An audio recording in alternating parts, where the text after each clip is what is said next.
buat persemayannya, buat bikinnya. Ulangi Pak, ulangi. Ulangi lagi. Jadi Pak, kita kan udah ada indukannya di sana 20 pohon banyak. Bapak terserah mau pakai biji ditanam budidaya, terserah itu mau persemayannya apa mau pakai stek. Silahkan di stek, bisa ambil tunasnya di stek. Makanya Bapak tinggal milih ya. Tapi kan Bapak kalau di stek kapasitasnya cuma sedikit. Memang cepat menghasilkan bibitnya, tapi sedikit. Bapak paling berapa sih satu pohon bisa diambilnya? Tunasnya ada berapa sih? Sedikit. Tapi kalau dari biji banyak. Terus kan Bapak tujuannya setelah selain pembibitan juga kan mau dijual kan Pak ya? Jadi Bapak produksi bibitnya ini selain buat buat konsumsi sendiri, buat ditanam, kalau bisa dijual. Tapi tidak bisa menjual Bapak, harus ada sertifikasi dulu, harus ada labelnya. Bapak tidak bisa, kalau Bapak dijual tanpa label itu bahaya. Bapak kena bisa kurungan, bisa denda, itu dua-duanya, karena harus sertifikasi. Terus kita budidayanya udah tadi di persemayan. Ada yang tanyakan Pak? Ada yang tanyakan dari persemayannya itu? Udah cukup? Udah paham ya Pak? Tinggal kita budidayanya.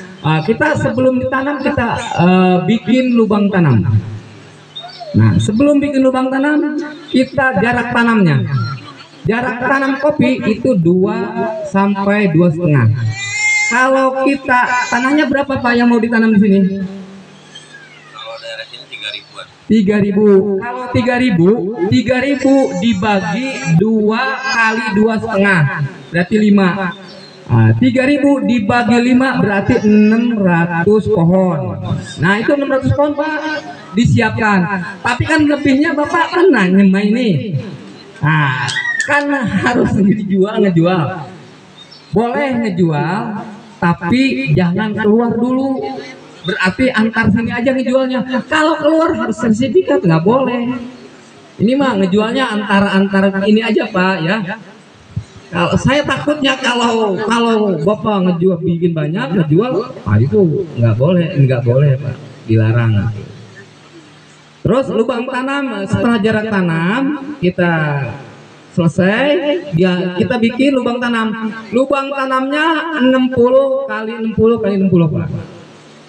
Ya, lubang tanam kopi jangan kayaknya di sini kalau nanam cuma gitu-gitu doang Pak ya. Nggak dalam, nggak lebar. Gimana mau bagus Pak? Jadi harus lubang tanamnya harus 60 kali 60. Setelah 60 kali 60 terus Pak, nah itu ditimbun, dibiarkan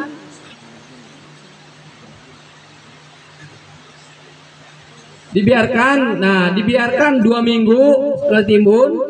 Itu ntar digali Pak, dia ditaikin digali 20 cm buat nanam ini kan 20 cm. Jadi di atas adanya Pak.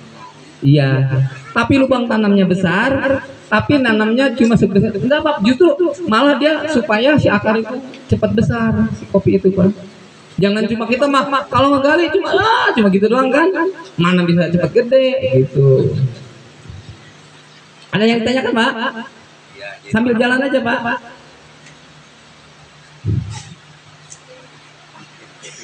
Terus kita tidak perlu nyari kopi yang lain. Kita nggak perlu nyari robusta, kita nggak perlu nyari robusta. Kita pakai yang kita lokal kita. Udah Pak, pakai yang lokal kita. Nah, ini sekedar informasi juga. Kalau Bapak sudah produksi di sini, itu ntar yang dijualnya berarti kopi. Ya Pak ya? Kopinya itu harus SNI Pak. SNI, standar nasional. Itu sekarang yang dikejar entar dari tim kami BPTP. Akan saya arahkan ke sini buat membina supaya SNI kopinya Pak. Jadi sekarang kopi gini Pak, di Kabupaten Bogor, singkong ini sudah SNI Pak. Dia ekspor Pak. Singkong rebus SNI. Di Kota Bogor Pak. Kabupaten. Kopinya iya di Kabupaten Bogor. Udah SNI kok sekarang. Makanya bisa ekspor. Sekarang harus SNI Pak. Nggak bisa kalau tanpa SNI Pak. Kita ngejual kalau tanpa SNI nggak bisa. Sekarang di kulkas atau di barang-barang elektronik aja Pak SNI, kalau tidak SNI tidak. Makanya kita ke produk pertanian juga mulai SNI. Kita bibit durian SNI Pak. Jadi tingginya berapa pas mau disebarkan dan mau dibagikan itu ada aturan-aturannya seperti itu. Kita sudah balik lagi ke tadi, udah lubang tanamnya sudah, pemupukannya Pak. Kita pupuknya Bapak pakai apa? Pakai kambing, kotoran kambing atau pakai apa? Ayam. Kalau ayam itu sifatnya sementara. Ini kita kembali lagi Pak. Kalau pupuk itu dibagi dua, ada pupuk kambing, kandang kambing, ada pupuk kandang ayam. Kalau pupuk kandang kambing itu buat tanaman yang keras tahunan. Kalau ayam itu buat sayuran, kenapa? Karena dia kandungan N-nya tinggi, dia cepat menguap sebentar. Itu buat sayur-sayuran baru pakai ayam. Kalau buat kambing itu tanaman tahunan, durian, kopi, pokoknya tanaman tahunan seperti itu pakai kita pupuk kandang. Tapi selain itu kita bisa pakai NPK, urea, KCL, TSP, itu juga bisa Pak. Itu selingan Pak. Itu pupuk dasarnya bisa pakai itu. Kita misalkan 6 bulan sekali pemeliharaannya pupuk kambing. Terus berikutnya 6 bulan pupuk yang kimia itu. Jadi kalau sepertinya kalau di kita ini pupuk cuma sekali ya Pak ya. Udah kadang-kadang sekali tanam udah nggak dipupuk-pupuk lagi ya Pak ya. Makanya kopinya pada kuning-kuning ya Pak ya. Iya, karena kurang pupuk. Sama Pak, tanaman juga sama dengan kita, butuh makan, butuh minum. Harus, dia kan tumbuhan tanaman hidup, kita juga hidup butuh makan, butuh. Jadi dia kalau dia makanannya, nutrisinya pupuk, gitu. Kalau kita ya nasi, gitu. Ada yang tanyakan Pak? Udah paham ya? Ya, kalau udah paham enak sih Pak, cepat gitu. Terus setelah itu kalau sudah kita ditanam tadi yang 20 cm digali ditanam, 8 bulan kemudian itu akan keluar tunasnya bagus. Itu perlu dipangkas. Jadi kalau pertumbuhannya kurang bagus itu dipangkas supaya banyak cabangnya. Harus ada pemangkasan. Kalau kita dibiarkan ya Pak ya, kotor ya Pak ya. Iya, harus dipangkas Pak. Iya. Umumnya kopi berapa di sini? Berapa 1 tahun 2 tahun berbuah? 2 tahun kan? Yang 1 tahun. Yang ini lebih genjah ya? Wah, ini lebih cepat. Yang di sana tapi yang ke sini belum ada pupuknya. Oh, enggak, maksudnya berbuahnya. Berbuahnya 2 tahun. 1 tahun. Wah, ini lebih bagus Pak. Ini lebih bagus nih. Buah-buahnya besar-besar nggak Pak? Buah kopinya besar-besar nggak? Baru berbunga-bunga. Oh, baru berbunga. 1 tahun baru berbunga. Iya. Jadi kalau kopi asli sini kembali lagi kita enak nih Pak. Tidak perlu pakai naungan, tidak perlu apa, langsung karena udah adaptasi di sini. Tinggal SNI-nya sama tadi pelepasan varietas supaya legal. Bapak itu ngejualnya ya. Pupuknya udah. Tadi apanya yang belum, penyulaman tadi setelah harus disulam 2 minggu disulam. Yang mati itu disulam. Terus jangan lupa setelah tanam kalau kemarau di bayar, tinggal minta air. Iya. Terus apalagi yang sudah budidayanya sudah, nanamnya sudah, tinggal apanya lagi Pak? Ada yang tanya kenapanya? Di pemeliharaan kita kita perlu bisa pakai kalau kalau kita kan memang kopi ini tanaman pangan seperti insek Pak, pakai obat kimia bisa. Jadi kalau yang tanaman pangan yang bisa, maksudnya padi atau yang lain sayuran itu tidak pakai kimia, pakainya yang organik juga, obat semprotnya, obat pengendali hamanya. Kita makanya kalau untuk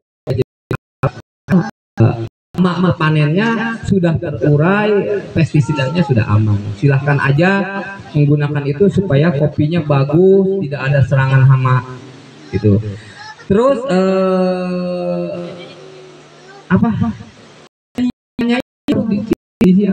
di Bogor Pak, sekitar itu pohon kan ada itu rumput Pak.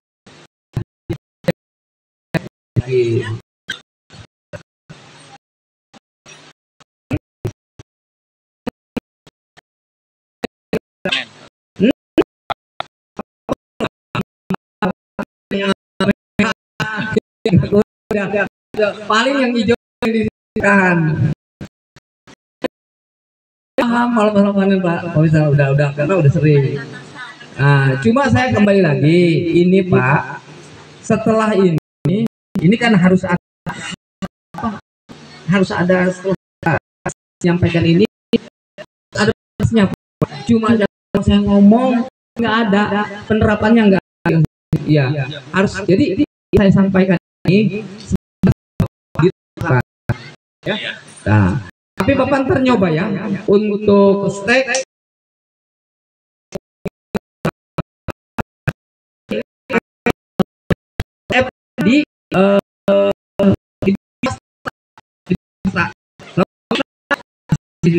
dicelupkan gitu, set odol, tempelin, biarin berapa menit, berapa detik, baru masukin.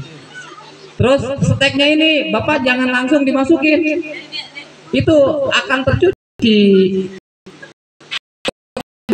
jadi dilubangin, baru dilubangin.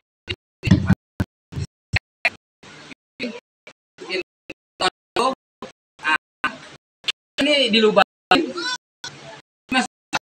lubang kalau dipencet gitu supaya